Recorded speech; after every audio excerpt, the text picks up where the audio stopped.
To camouflage oneself is to use any material that helps in the process of blending into the surrounding environment. In this documentary, military experts demonstrate step by step how to make a variety of camouflage systems: the ghillie, the yeti, and the bush rag.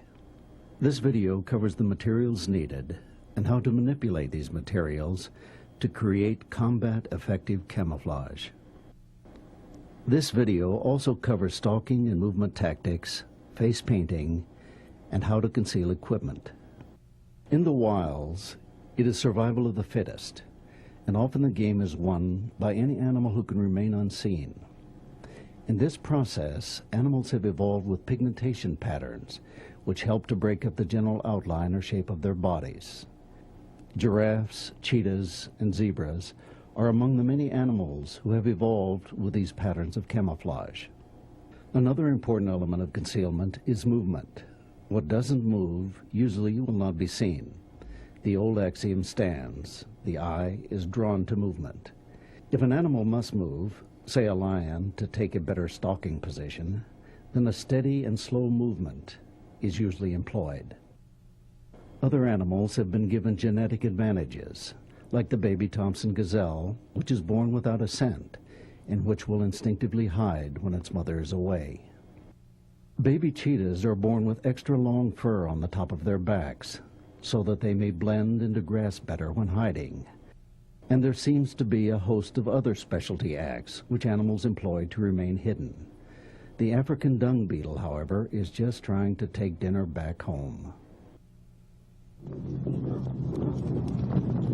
Of course, four-legged animals are not the only ones who have learned to hide themselves.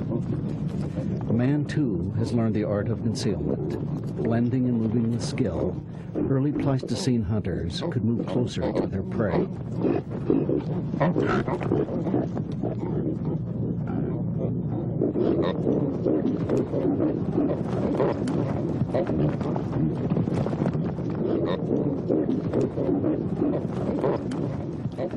So now grab a paper and pen as military experts demonstrate to you the art of concealment. First thing we're going to need, obviously, some type of clothing to attach our camouflage material to, and we'd like to recommend a flight suit. However, if you don't have access to a flight suit, you can use an old Army uniform such as BDUs or old jungle fatigues.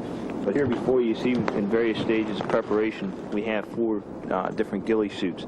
The flight suit's kind of unique in the fact that it's a one-piece item. You don't have to worry about getting branches, things like that, down into your groin area, up underneath your shirt, and that's why we like to go with that.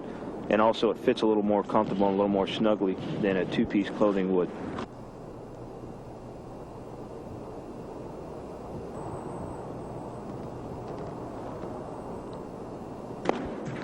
As you can see here, what we've started with the materials: need paint, dye for your burlap, also quilting needles. They can be straight or curved, as you see here. Need unwaxed dental floss. Again, the reason we use unwaxed dental floss is because it's a very strong tensile strength thread and it doesn't rot. You don't want to use waxed dental floss because it won't hold a knot, because it's such a slick line that the knots won't stay in it, so use unwaxed dental floss. Another important material is shoe goo. Okay, you can use this for actually attaching netting or the patches like you see on some of our other ghillie suits as we go along. Another expedient you can use instead of dental floss is nylon fishing line. Again, the reason for this is because of the high tensile strength and it will not rot.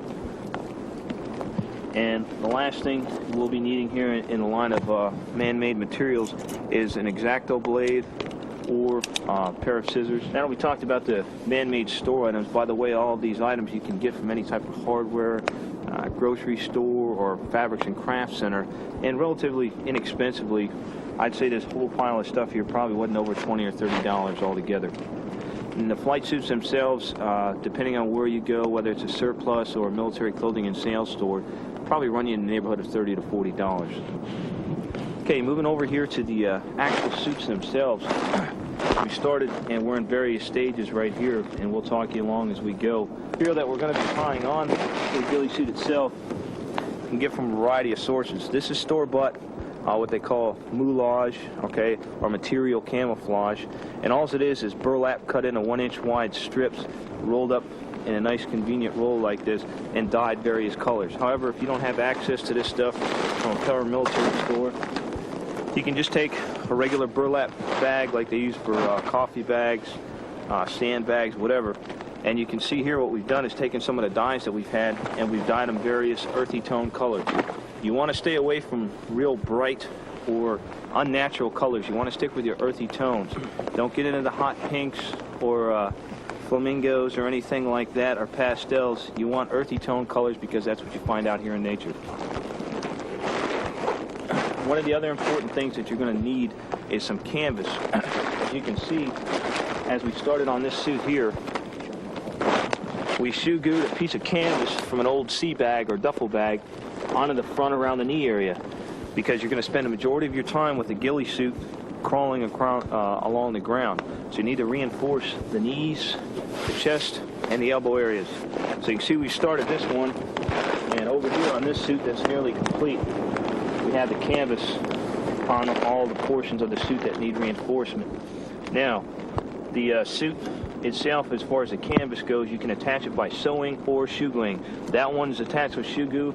This one's attached with sewing machine rather, and you have to use an industrial grade sewing machine like they use for rigging of parachutes or sail making, because it is very thick fabric and you don't want to break your wife's sewing machine or your friend's sewing machine.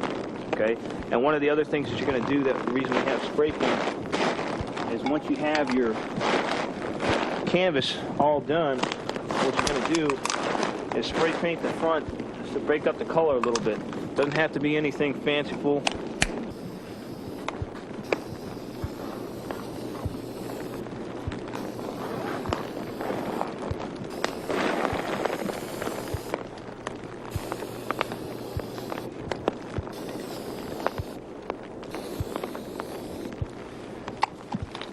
Again, you can see there's no science to it. You're just breaking it up a little bit with a little splotchy pattern. Next area you want to talk about is actual headgear that the sniper or cameraman is going to be using while wearing the ghillie suit. There's a variety of different ways you can attach headgear or have a separate piece. First one we'll talk about is an actual separate hat. And what I've done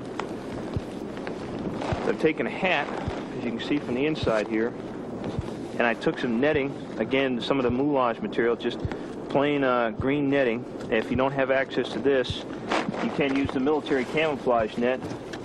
All you have to do is cut off the rubber camouflage, ensure that you remove these little rings that are on here, okay, that attaches the camouflage to the netting, because again, you don't want metal to give your position away. All right, and you can sew that directly onto your hat. Now this one I had a different type of netting, but it really doesn't matter which type of netting you use. You could even go to a civilian fishing supply store and get some of their netting, but again, you want it in the colors, earthy colors, greens, blacks, browns. Once we've sewn it on and I attached this one with dental floss, you're going to go ahead and start putting your burlap strips on.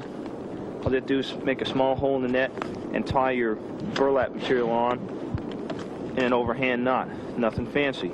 Once you have the burlap on, and you want to make sure you cover as much as you can, you don't want any of the brim or the bill of the hat exposed, for the reason you're trying to, that's the whole purpose behind a ghillie suit, is you're trying to break up the human outline. You want no sharp angles because there aren't really any in nature. So you want a moundy appearance. Once you have all your burlap attached, then you're going to go ahead and start fraying it.